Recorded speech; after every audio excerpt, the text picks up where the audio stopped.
And in Trinidad and Tobago, former FIFA Vice President Jack Warner turned himself into authorities and spent the night in a maximum security prison. Warner made an initial court appearance after the U.S. Department of Justice requested his extradition. Now, the 72-year-old faces charges of corruption, money laundering, and racketeering. Those include the accusation that he solicited $10 million in bribes from the South African government for it to host the 2010 World Cup. Warner's lawyers are currently attempting to secure the $400,000 bail. For an update now, we're going to go to Trinidad and Tobago. We have on the line with us now Jabari Fraser of local media house CCN TV6. Jabari, just bring us up to the situation there in Trinidad and Tobago to start.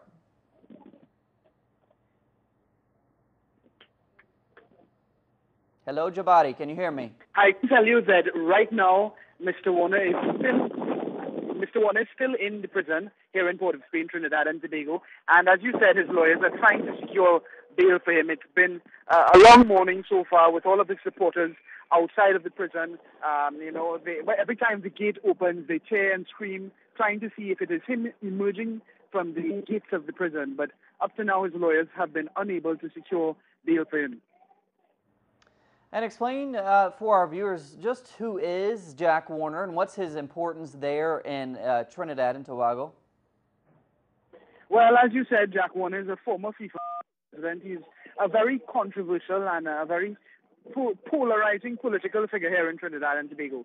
He has been in charge of Trinidad and Tobago and Caribbean football since the late 1970s up until 2011, when he resigned from FIFA with all of the corruption charges all over his head, or above his head. And this is something that has been going on for a very long time. Of course, he was an influential part of the current ruling party coming to government in 2010. He was a major party financier, and subsequently he became Minister of National Security, in charge of the police service, the immigration department, customs, all of those important law enforcement departments that you can think of. So he was in charge of those, and then he eventually got demoted when all of the corruption charges were serious, started to become serious. He became Minister of Works, and then he left the government and formed his own political party, the Independent Liberal Party, which has been gaining some traction, and he's become a major political enemy of people who were once his political friends and allies.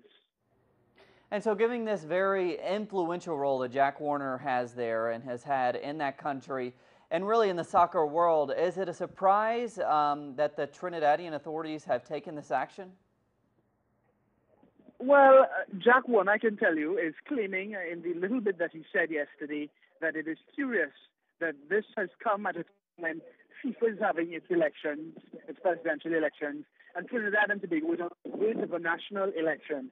So Jack Warner is claiming that this could be a political maneuver somehow, but these corruption allegations have been long-standing for decades, really. And this could be, as many feel, this could just be an act to clean up FIFA, and many feel that this could be an act by the FIFA presidential candidate Sepp Blatter, but we don't know. There is nothing to prove any of that, and the reality is that these allegations have been around for decades.